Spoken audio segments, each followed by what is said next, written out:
Now, our next topic is the distribution of natural resources in the world.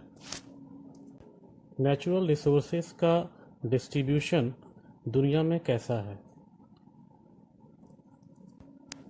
So one thing we should know that it is uneven.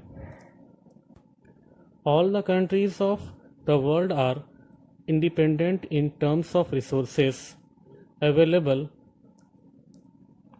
in their countries. Therefore, exchange of resources between countries is necessary for the economic development of every country. Students, her country resource के मामले में special है. किसी country में crops ज़्यादा होती है, rice ज़्यादा होता है, तो वहाँ पर ऑयल नहीं होता है. किसी कंट्री में क्रूड ऑयल ज़्यादा होता है, तो वहाँ पर दूसरे रिसोर्सेज नहीं होते हैं, वेजिटेबल्स नहीं होते हैं, क्रॉप्स नहीं होते हैं. उसी तरह से कुछ कंट्रीज़ हैं जहाँ पर मिनरल्स है, तो वहाँ पर राइस नहीं है, वहाँ पर फ्रूट्स नहीं होते हैं. तो इस तरह से क्या हम देखते हैं कि हर कंट्री में कुछ चीज़ें बहुत है तो कुछ चीज़ें नहीं है, और ये हर कंट्री को एक दूसरे से जोड़ता है. आज हर कंट्री दूसरे कंट्री से एक्सपोर्ट इंपोर्ट करते हैं और अपनी ज़रूरतों को पूरा करते हैं. Now we will discuss about the economic value of a resources. The economic value of a resource changes with time. Means किसी भी चीज़ की वैल्यू वक्त के साथ चेंज हुई. For example, the use of solar energy, wind energy, hydro electricity have become possible with the development of technology. But when we think 100 years before world, these energy were not very important for human beings. These are new things.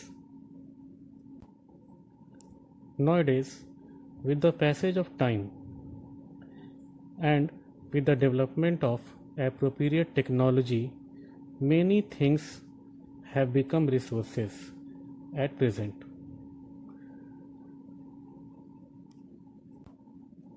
Now the next topic is types of resources.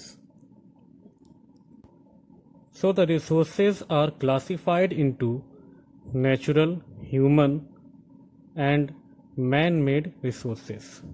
First of all, we will discuss about natural resources.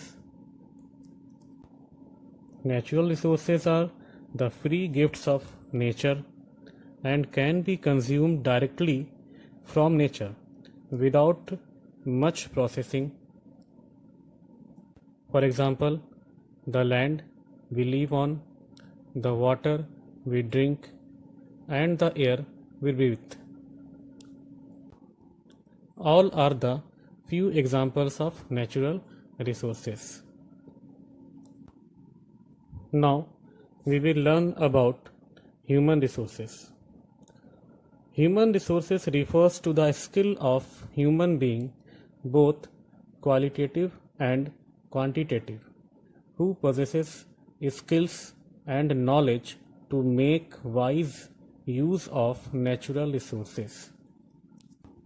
Means इंसान के अंदर जो skill होती है और जो knowledge वो gain करता है, ये उसे एक रिसोर्स में कन्वर्ट कर देती है. हर इंसान ह्यूमन बीइंग कहलाएगा, लेकिन वो इंसान जिसके अंदर टैलेंट है, स्किल है, क्वालिटी है, वो ह्यूमन रिसोर्स कहलाएगा. और ये क्वालिटी, टैलेंट, ये सब एजुकेशन से ही पॉसिबल होती है.